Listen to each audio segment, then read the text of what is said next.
कलश चल सकता है या नहीं चल सकता, ये कैसे पता चलेगा? ये तभी पता चलेगा जब ये चेन जो है इसकी वो हट जाए। चेन तो नहीं खुलेगी, चेन तो बिल्कुल भी नहीं खुलेगी, ना खुलती है ना आज तक खुली है।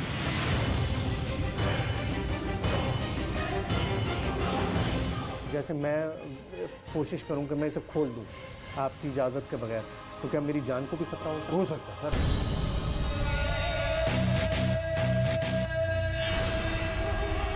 एक भारी भरकम कलश जिसे कोई हिला नहीं सकता, उसे एक मजबूत जंजीर से बांधा गया है।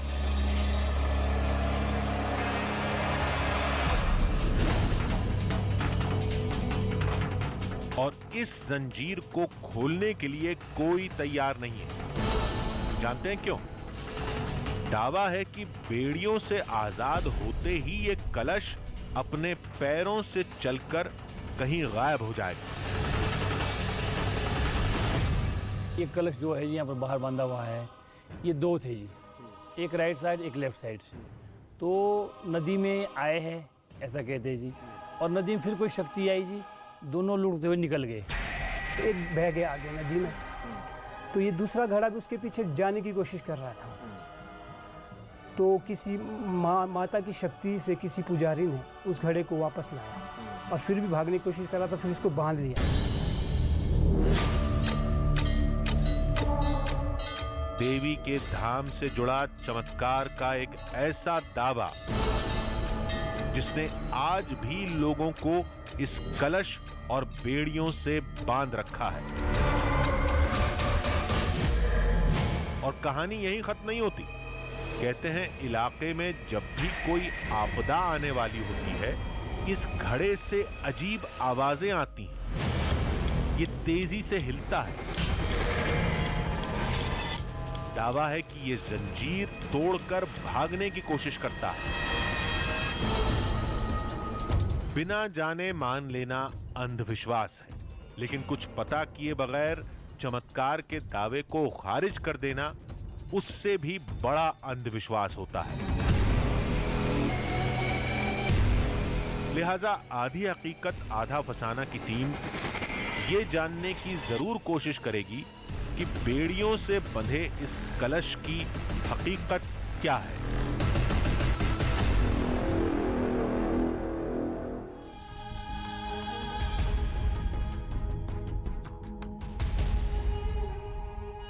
आधी हकीकत आधा फसाना। कलश के कोई पांव तो होते नहीं है जो वो अपने आप कहीं चले जाएंगे। कोई उठाकर ले जाने की कोशिश करेगा, यह भी मुमकिन नहीं है, क्योंकि वो इतना भारी है कि उसे हिलाने के लिए भी कई लोगों की जरूरत पड़ेगी। फिर उसे जंजीर से बांध कर रखने की जरूरत क्या है? तो गांव वाले कहते हैं, अरे भाई वो चमत्कारी कलश है, उसे बांध कर नहीं रखेंगे तो वो कहीं भाग जाएगा। अभी बताइए कि एक कलश कैसे भाग सकता है? तो जानते हैं लोगों ने क्या कहा? लोगों ने कहा वो एक चमत्कारी कलश है, उसमें देवी की दिव्य शक्ति है। जंजीर का एक सिरा देवी के चरणों से बंधा है और दूसरे सिरे से वो कलश, नहीं तो वो कब का कहीं चला गया होता। ये तो बड़ी अजीब बात है। अगर कलश में कोई दिव्य शक्ति है तो वो कलश भागता क्यों है? वहीं रहकर कोई चमत्कार क्यों नहीं करता? लोगों ने कहा कलश का अपनी जगह से जाना ही चमत्कार है। हमारी टीम ने सोचा इसमें कौन सी बड़ी बात है, मंदिर पहुंचेंगे, जंजीर को खोलेंगे, फिर सारा मामला खुद ही साफ हो जाएगा। कितना आसान लगता है ना सुनने में, लेकिन इसे करना उतना ही मुश्किल था।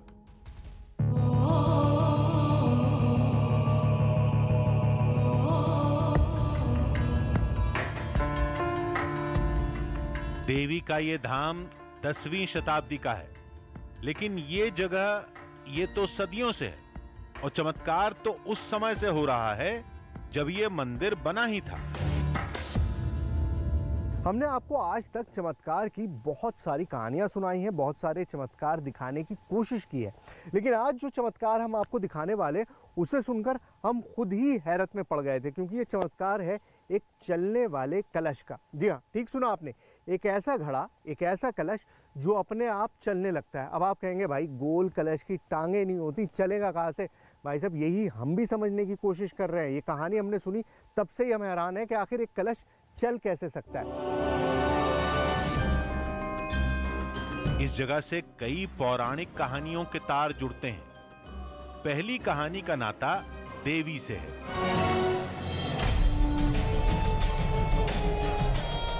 कहते हैं इसी जगह देवी दुर्गा ने महिषासुर राक्षस का वध किया था।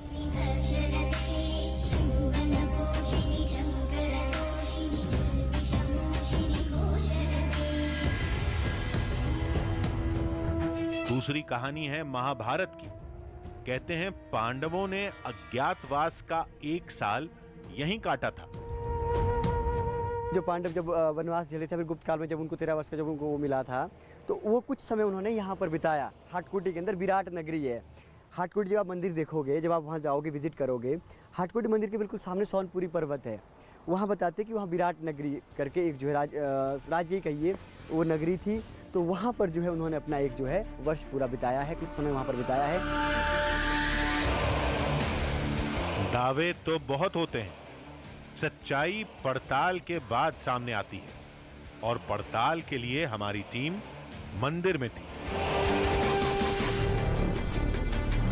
चलने वाले कलश, वेल ये आइडिया सुनकर ही इतना आउटलैंडिश लगता है कि यकीन करना बड़ा मुश्किल होता है। कलश क्या वाकई चल सकते हैं? क्या ऐसा मुमकिन है कि कोई चीज़ जो जिंदा नहीं हो वो फिर भी चले? अब इसके बारे में मैंने बहुत सर्च किया, बहुत जानने की कोशिश की, कुछ भी नहीं मिला। लेकिन जैसे कहते हैं ना कि हाथ कंगन को आरसी किया और पढ़े लिखे को फारसी किया। फाइनली हम पहुंच गए हैं अपने डेस्टिनेशन पर। हाटकोटी मंदिर में हम अब अंदर जा रहे हैं और चंद मिनटों में वो सारी चीज़ें आपके सामने आ जाएंगी जिसके बारे में हमने इतना सुना। क्या कलश वाकई चल सकता है? क्या ये मुमकिन है कि कोई चीज़ जो जिंदा ना हो, जिसमें कोई जान ना हो, वो अपने आप चलने लगे? इन सारे राज पर से पर्दा बस उठने वाला है, क्योंकि हम अब हाटकोटी मंदिर में मौजूद हैं। मंदिर में उस कलश को खोजना कोई मुश्किल काम नहीं, सामने ही दिखता है।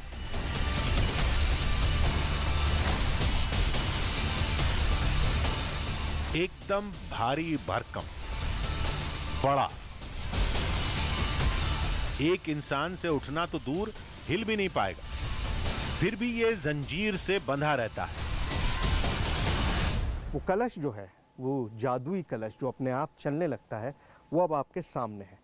ये है वो घड़ा जिसके बारे में इतनी सारी कहानियां हम सुनते आए, इतनी सारी चीज़ें हमने देखी, इतनी सारी चीज़ें हमें पता चली थी, लेकिन जो कलश है वो आपके सामने है। अब साइज़ आप देख सकते हैं, काफ़ी बड़ा है, और आप बनावट भी देख सकते हैं कि जिस तरह से अमूमन हमारे घरों में मटका होता है, पानी का घड़ा होता है, बिल्कुल उसी तरह की बनावट है, वही शेप है, उसी तरह का पूरा बॉडी स्ट्रक्चर है, और एक बिल्कुल आम घड़े की तरह है। जो घड़ा आप अपने घरों में भी इस्तेमाल करते होंगे, बिल्कुल सेम उसी तरह की फॉर्मेशन है, कुछ भी अलग नहीं है। मतलब अगर मैं किसी लेमैन को या जो इस कहानी को जानता नहीं है उसको मैं तस्वीर दिखाऊं इस घड़े की, तो वो ये नहीं कह सकता कि इसके साथ इतनी सारी कहानियाँ जुड़ी हुई हैं, इतनी सारी कहानियाँ एसोसिएटेड हैं, लोग इतनी सारी बातें करते हैं इसके चमत्कार के बारे में, क्योंकि बहुत ही आम और सिंपल लग रहा है। इस विशालकाय कलश को एक मोटी जंजीर से बांधा जाता है, जिसका एक सिरा कलश से लिपटा रहता है और दूसरा सिरा मंदिर के अंदर गया है। कहां तक पता नहीं, लेकिन इतने भारी भरकम कलश को बेड़ियों में जकड़ा देखकर थोड़ा अजीब लगा।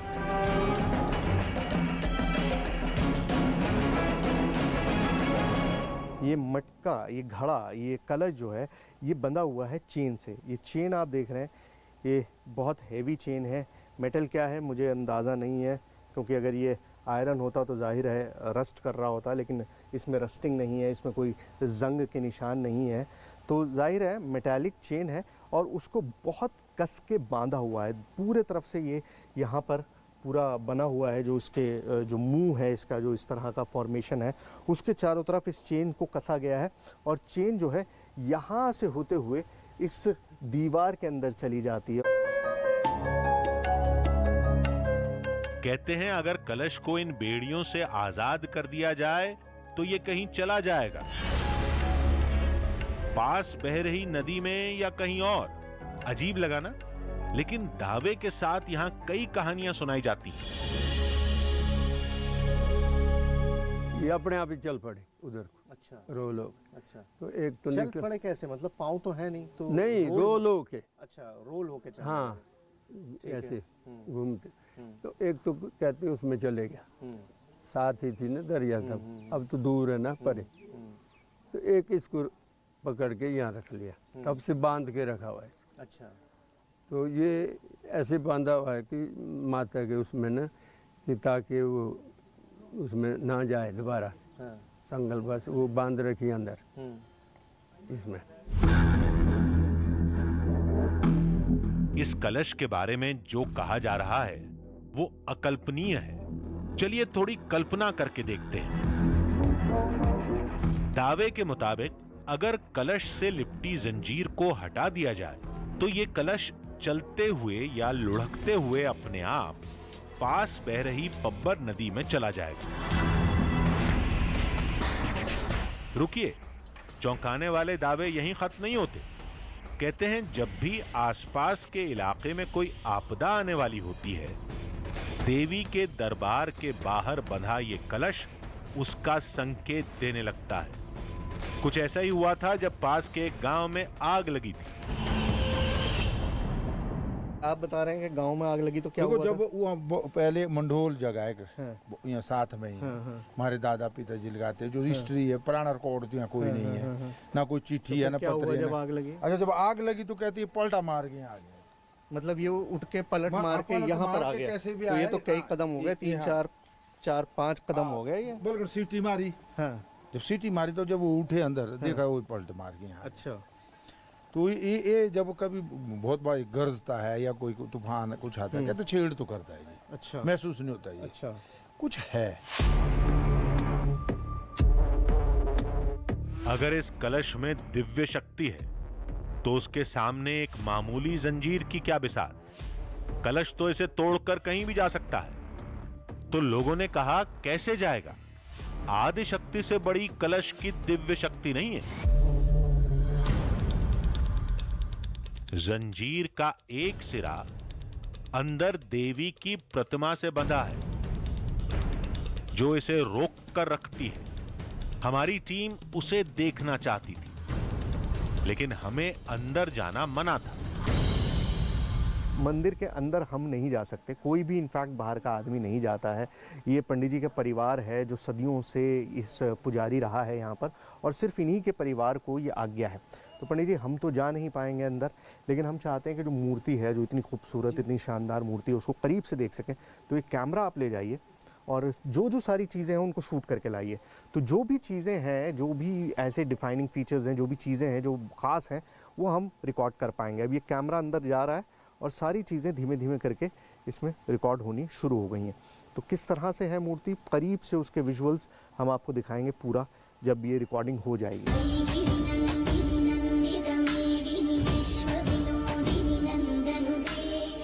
अंदर पुजारी ने केवल प्रतिमा दिखाई, जंजीर का दूसरा सिरा नहीं दिखा।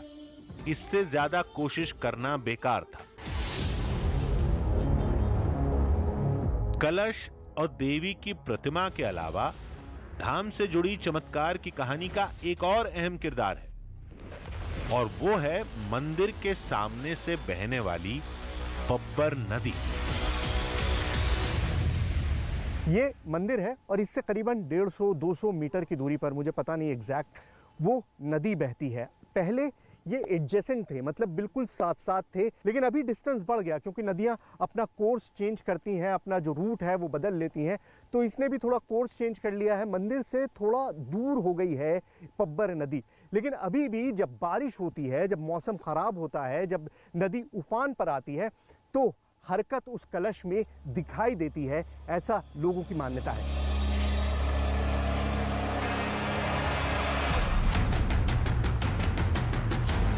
इस मान्यता के पीछे एक चौंका देने वाली कहानी है।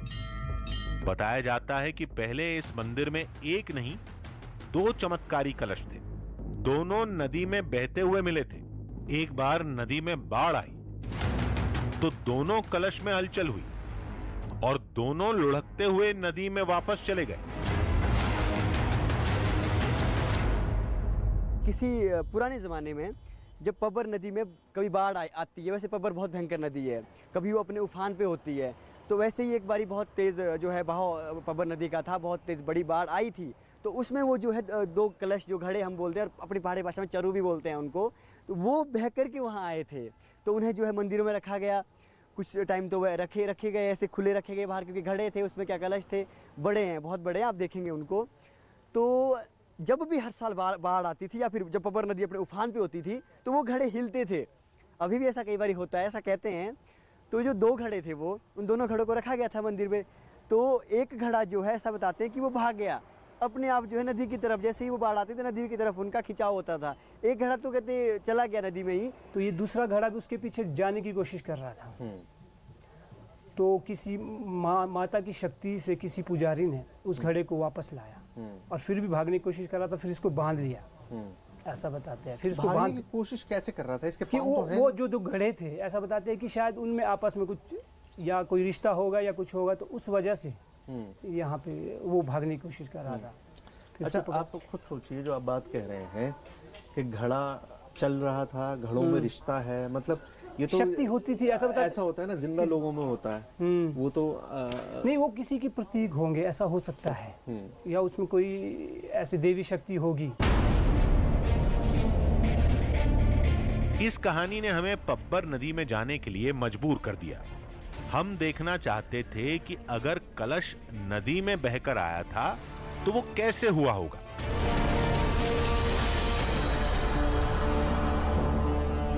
अब ये शेप अगर आप देख रहे हैं तो ये हूबहू उसी कलश की तरह है, सिर्फ साइज का फर्क है। वो बहुत बड़े साइज का है, ये बहुत छोटे से साइज में है, सिर्फ साइज का फर्क है। इस शेप के अंदर डिस्प्लेसमेंट होता है। ये जितना ज़्यादा पानी को डिस्प्लेस करता है उतना ही ज़्यादा ये पानी पर फ्लोट करता है। ये साइंस कहती है, मतलब आप इसको बड़े आराम से मान सकते हैं कि साइंटिफिकली बिल्कुल ठीक है। और मैं आपको दिखा भी देता हूँ, ये मेटल का बना हुआ है, स्टील का बना हुआ कलश है। इसे जब मैं इस पानी पे रखूँगा, ये बिल्कुल पब्बर नदी की तरह ही इस नदी का बहाव है, बहुत तेज़ पानी है। जब मैं इसे रखूँगा तो ये कहाँ आ जाएगा, ये देखिए, ये रख रहा हूँ मैं, ये देखिए, देखा आपने, मतलब ये टर्न हो गया, क्योंकि इसका थोड़ा सा वजन इस तरफ ज़्यादा है और इस तरफ कम है, टर्न हो गया, लेकिन फिर भी डूबा नहीं, फ्लोट करता रहा पानी में। एक बार और देखिए,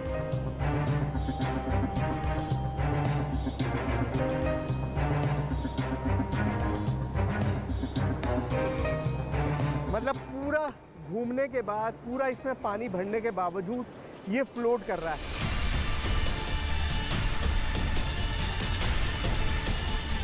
कुछ इसी अंदाज में कलश भी बहते हुए मंदिर पहुंचे होंगे जैसा दावा किया जाता है।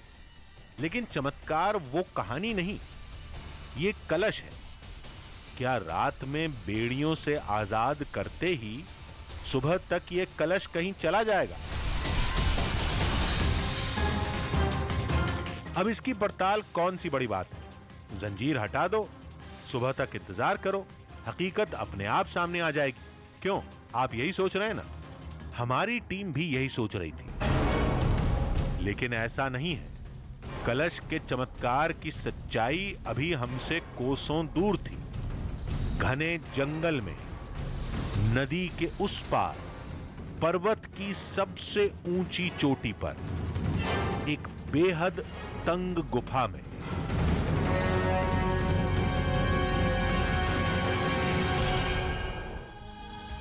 अब आप कहेंगे टीम मंदिर में है, कलश सामने है, फिर पहाड़ पर चढ़ने या गुफा में जाने की जरूरत क्या है?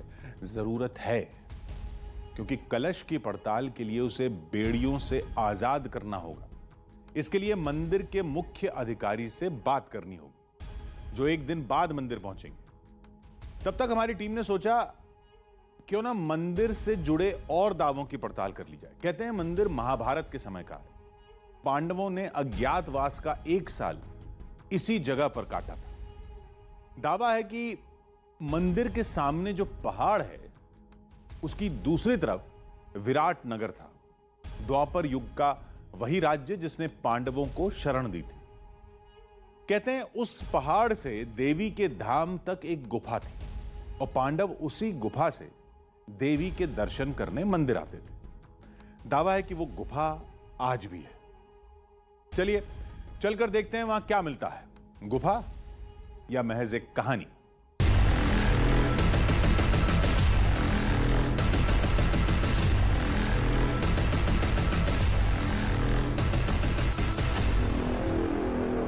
देखिए, मंदिर में जो कलश है उसके बारे में तो सारी जानकारी ले ली, मंदिर के बारे में भी सब पता चल गया, लेकिन मैं इस्टेब्लिश करना चाहता हूं कि वाकई इस मंदिर का ताल्लुक पांडवों के साथ था। अब मुझे बताया गया कि उस पहाड़ पे, वहाँ जहाँ ऊपर आप वो घर देख रहे होंगे, छोटा सा हो सकता है कैमरे में आपको ना दिखाई दे रहा हो, उससे ऊपर पहाड़ी पे एक गुफा है और उस गुफा का सीधा रास्ता हाटकोटी मंदिर से जुड़ा हुआ है। मान्यता यह है कि पांडव अज्ञातवास में वहाँ रहा करते थे और उस गुफा के रास्ते से वो रोज़ाना उस मंदिर में, हाटकोटी मंदिर में पहुंचा करते थे। बहुत मुश्किल काम है, बहुत घुमावदार पहाड़ है, कोई रास्ता नहीं है, लेकिन फिर भी कोशिश करेंगे कि उस गुफा को एक्सप्लोर कर सकें। देखें तो सही कि कहाँ रास्ता निकलता है।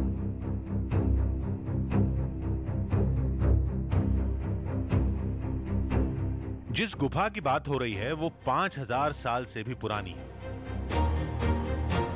हो सकता है कलश का नाता पांडवों से रहा हो। यह भी हो सकता है कि कलश की पहेली उस गुफा में सुलझ जाए, लेकिन वहां तक पहुंचे कैसे, रास्ता तो पता ही नहीं। अब दो रास्ते हैं, एक रास्ता मेरे लेफ्ट जा रहा है और एक रास्ता इधर राइट में जा रहा है, और मुझे कोई अंदाज़ा नहीं ना यहाँ पर कोई है जिससे मैं पूछ सकूं, जो मुझे डायरेक्शन दे सके उस गुफा का। तो अब वही है कि फ्लिप करिए कॉइन और जो रास्ता समझ में आए उस पर चल दीजिए। राइट हमेशा सही होता है, तो चलिए उधर ही चलते हैं।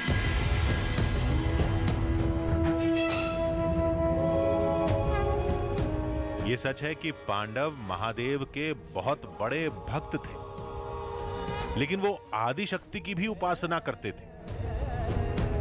अज्ञातवास का समय भी विराट नगर में गुजारा गया था। तो क्या वाकई हम उस जगह को खोजने में कामयाब रहेंगे? पता नहीं, अभी तो राह में बहुत मुश्किलें हैं।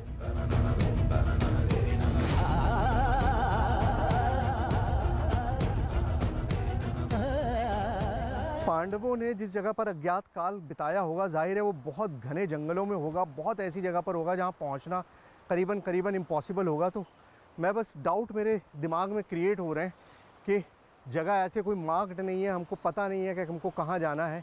इन हालात में क्या वाकई हम उस जगह तक पहुंच पाएंगे जिस जगह तक हमें पहुंचना है? क्योंकि गुफा तो हमको पता है, हमें डायरेक्शन है कि हमें इस पहाड़ पे ऊपर जाना है, लेकिन अब जैसे जैसे रास्ता आगे तंग होता जा रहा है और मुझे पानी की आवाज़ आ रही है। आप सुनिए, पानी की आवाज़ आ रही है, इसका मतलब हो सकता है कोई झरना हो, कोई नदी हो जहाँ से क्रॉस करना इम्पॉसिबल हो जाए। तो ऐसे हालात में हम आगे क्या करेंगे? I have no idea. अंदाजा सही निकला, आगे नदी ही थी जिसमें खतरनाक लहरें उठ रही थी। आप देखिए, पानी का बहाव बहुत तेज है और ऐसे में बहुत खतरा होता है कि आपका पाँव स्लिप हो जाए। इक्विपमेंट साथ होते हैं, चोट लगने का डर होता है और आसपास अभी कोई मेडिकल हेल्प नहीं है जहां आप जा सकें। सो यही रास्ता है कि आप इस तरह से इसको क्रॉस करें। आइए। पता नहीं इसका अंजाम क्या होगा, गुफा मिलेगी भी या नहीं ये भी नहीं जानते। उसका नाता कलश, मंदिर या पांडवों से है भी या नहीं, इसका भी कोई अंदाजा नहीं था। लेकिन मंजिल की तलाश तो करनी ही है।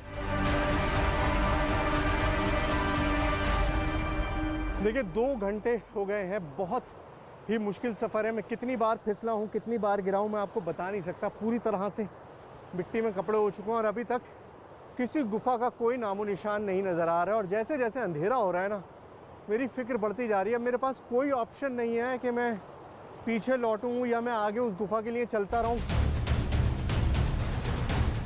दावा है तो पड़ताल जरूर करेंगे। दावे से जुड़ी कोई जगह है तो उसे हर कीमत पर खोजेंगे। और थोड़ी ही देर बाद मेहनत का फल सामने था।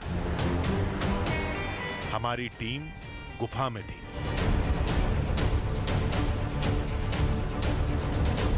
जो मुश्किल जर्नी, जो सफर आपने देखा है वो कुछ भी नहीं है, क्योंकि असल चैलेंज तो अब शुरू हुआ है। बाबा जी यहाँ पर हैं। बाबा जी, कितना बड़ा है वो जहाँ से घुस के जाना है अंदर? इतना सा, इतनी सी जगह है जहाँ से घुस के जाना है। अब शरीर आप मेरा देख रहे हैं अच्छा खासा भारी है। मुझे उम्मीद नहीं है कि मैं चला जाऊंगा।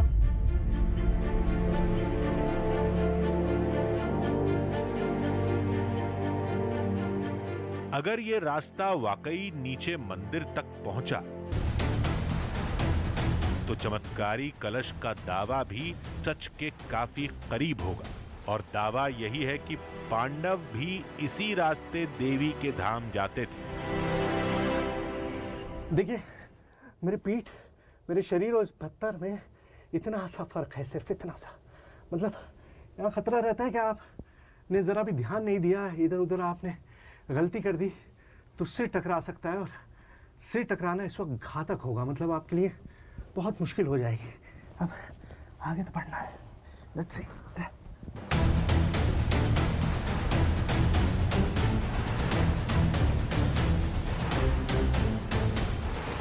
गुफा तो तंग ही रहती है, लेकिन ये जगह वाकई सैकड़ों साल पुरानी है।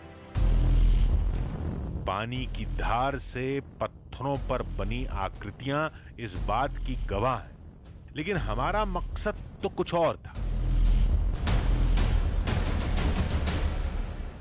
जैसे जैसे हम आगे बढ़ रहे हैं ना, गुफा कंस्ट्रिक्ट होती जा रही है। मतलब हाइट तो है, पहले दिक्कत ये थी कि हाइट नहीं थी, अब हाइट तो है, लेकिन ऐसा लग रहा है जैसे दीवारें आपस में चिपकती जा रही है, कंप्रेस होती जा रही है। मतलब अब बहुत ही देखिए, इतना सा डिस्टेंस है, सिर्फ इतना सा डिस्टेंस है जिसमें से निकलना है। बहुत मुश्किल है। पता नहीं गुफा का अंत कहाँ है, कोई अंदाजा नहीं हो रहा है। हमें यह देखना है कि ये रास्ता मंदिर तक जाता है या नहीं।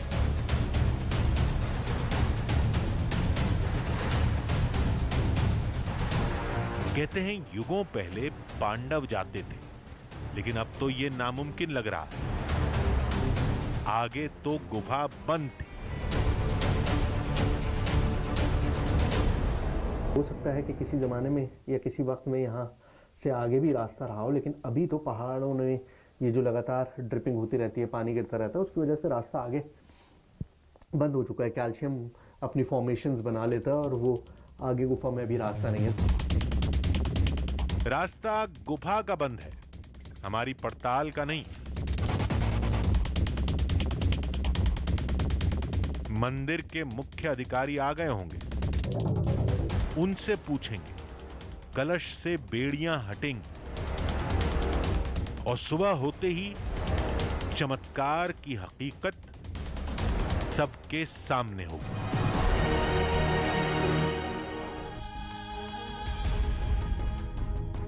सवाल अभी भी हमारे सामने जस का तस था।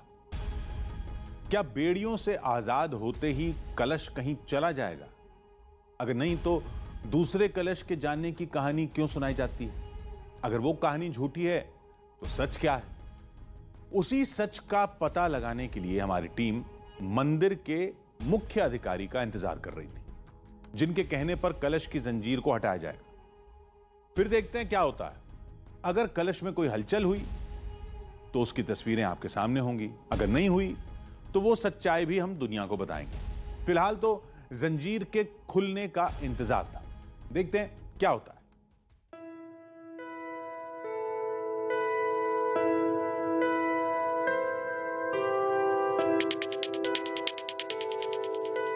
फिलहाल तो हमारी टीम कलश के इस चक्रव्यूह से बाहर निकलने का रास्ता तलाश रही थी। जंजीर के हटने का इंतजार था। थोड़ी ही देर में मंदिर के अधिकारी आएंगे, उनसे बात करने के बाद पड़ताल आगे बढ़ेगी। हमने निश्चिंत होकर तैयारी शुरू कर दी। कलश कब चलेगा, कब नहीं चलेगा, ये कोई पहले से प्रिडिक्ट तो कर नहीं सकता, लेकिन फिर भी एक रूडिमेंट्री तरीके से मैं समझने की कोशिश करता हूँ कि क्या कर सकते हैं। अब देखिए यहाँ पर आप देखिए इसके पाँव हैं जो जिस स्टैंड पे खड़ा हुआ है यहाँ पर है। मैं ये ब्लैक मेरे पास चौक है, इससे मैं मार्क कर देता हूँ कि ये कहाँ पर है। ये देखिए एक निशान मैंने इधर बना दिया और दूसरा निशान मैं यहाँ बना देता हूँ।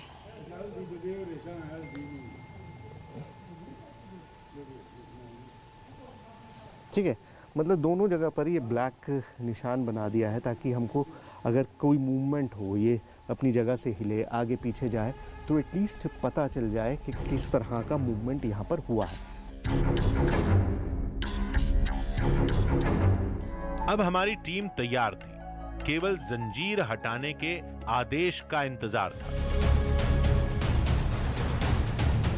तभी हमारी नजर इन 5 छोटे छोटे मंदिरों पर पड़ी। तब पता चला कि इस धाम का नाता वाकई महाभारत काल से है। अब ये जो फॉर्मेशन आपको दिखाई दे रही है, छोटे छोटे मंदिर हैं और गिन लीजिए 1 2 3 4 और वो 5वां मंदिर, मतलब 5 मंदिर 5 पांडवों के यहाँ पर मौजूद हैं। ये छोटे छोटे टेम्पल्स हैं। ये कब बनाए गए थे? मान्यता यही है कि पांडवों ने खुद अपने हाथों से यहाँ पर स्थापित किया। शिवलिंग स्थापित किए 5, ये मंदिर स्थापित किए 5, और क्योंकि वो देवी के उपासक थे तो देवी की मूर्ति भी वहाँ पर स्थापित की। मंदिर के पौराणिक होने के और प्रमाण मांगने पर देवी की मुख्य प्रतिमा दिखाई जाती है, जिस पर लिखी इस भाषा को आज तक कोई नहीं समझ पाया। कई जानकारों ने कोशिश की लेकिन सभी नाकाम रहे।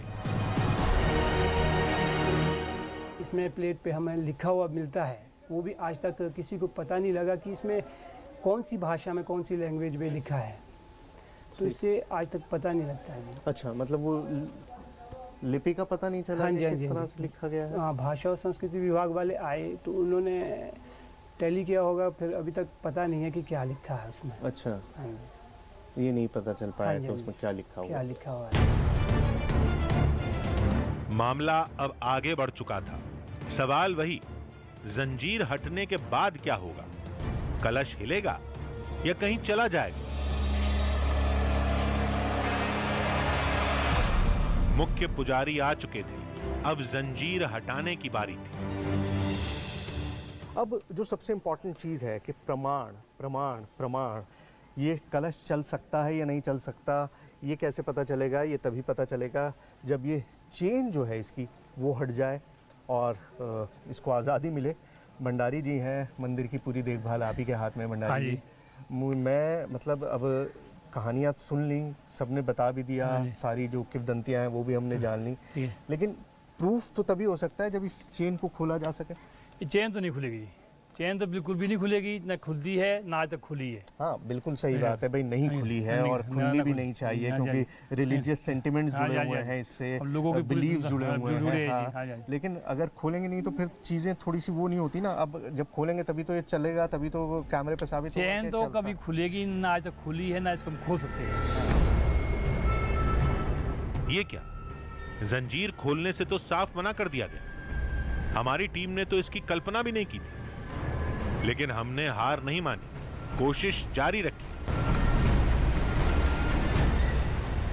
मैं आपकी बात से पूरी तरह से इत्तेफाक रखता हूँ। मैं मान रहा हूँ आपकी बात कि भाई नहीं खुली है, खुलनी नहीं चाहिए, क्योंकि एक चीज़ बिलीफ सिस्टम से जुड़ी हुई है, लोगों की भावनाएं आहत हो सकती हैं और वो करने का मकसद भी नहीं है। लेकिन हम जिस कहानी को प्रूफ करने की कोशिश कर रहे हैं भंडारी जी, वो तो तभी होगा जब ये हमको चलता हुआ दिखाई देगा। अब ये चलेगा ही नहीं तो फिर हम कैसे प्रूफ करेंगे? देखो जी, सतयुग में लोग विश्वास करते थे, विश्वास पे ये दुनिया स्थिर है, उनकी आस्था थी, उनकी वजह से हम भी आज तक इसको पूजा कर रहे हैं। इसीलिए हम इसको ना खोलेंगे ना इसको हम कभी खोलने की अनुमति देंगे किसी को। लेकिन लाखों दर्शक, करोड़ों दर्शक जो हैं वो देखना चाहेंगे, देश भर में, दुनिया भर में ये देखना चाहेंगे कि भाई ये चमत्कार आंखों के सामने हो, उनको नजर आए। तो वो तो तभी पॉसिबल है ना जब थोड़ा सा आप मदद करें। ये नहीं हो सकता सर, ये नहीं हो सकता, क्योंकि आज तक ना हमारे बुजुर्गों ने किया ना हम कर सकते इसको। ये कभी ये नहीं हो सकता।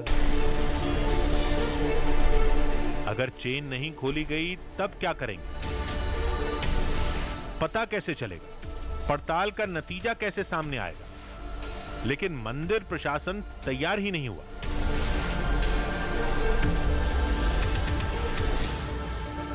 देखिए ये चेन जो है ये यहाँ से वहाँ जा रही है दीवार में। हाँ जी, दीवार से आगे इसका कोई वो नहीं दिख रहा। कोई नहीं दिख रहा। हाँ ये भी तब भी इसको ये हमारे तो कहते हैं अंदर माता के चरणों में छिपी दवाई है, और अंदर जो मंदिर के अंदर इसका जो है दिखती भी नहीं है चैन। कहाँ जा रही है? कहाँ जा रही है? कहाँ जा रही है? दिखती भी नहीं। दिखती तो नहीं है, लेकिन यहाँ दिख रही है। यहाँ दिख रही है जी, कोई कड़ी वगैरह यहाँ तो दिख रही है। तो जैसे ये कड़ियाँ आपस में आपने बांधी हुई हैं, अगर इसको थोड़ा सा कुछ एडजस्ट किया जा सके। ना ये तो कुछ नहीं हो सकता जी, ये तो कुछ नहीं हो सकता, ये तो एज इट इज ही रहनी है। हमने धाम से जुड़े दूसरे लोगों को समझाने की कोशिश की, लेकिन सबने कलश खोलने की मांग को सिरे से खारिज कर दिया। अब तो हमारी टीम भी कुछ नहीं कर सकती। आधी हकीकत आधा फसाना अपनी जगह है, बट अल्टीमेटली लोगों की भावनाएं जो हैं वो सबसे इम्पोर्टेंट है। आप किसी के भी रिलीजियस बिलीफ को हर्ट नहीं करना चाहते, ख़ासतौर से ऐसी जगह पे जहाँ पर सदियों से मान्यताएं जुड़ी हुई हैं एक चीज़ के साथ, एक कलश के साथ। अब मैं इंसिस्ट कर रहा हूँ, मुझे पता है कि मेरी कहानी के लिए इम्पॉर्टेंट है, लेकिन भंडारी जी जानते हैं कि लोगों के लिए क्या ज़रूरी है। तो जाहिर बात है जो लोगों के लिए ज़रूरी है वो हमेशा हमारी कहानी से ऊपर रहेगा। So can't help it. जरूरी नहीं कि हर कहानी का अंत हो, हर पड़ताल किसी नतीजे पर खत्म हो, ये भी हमेशा नहीं हो सकता।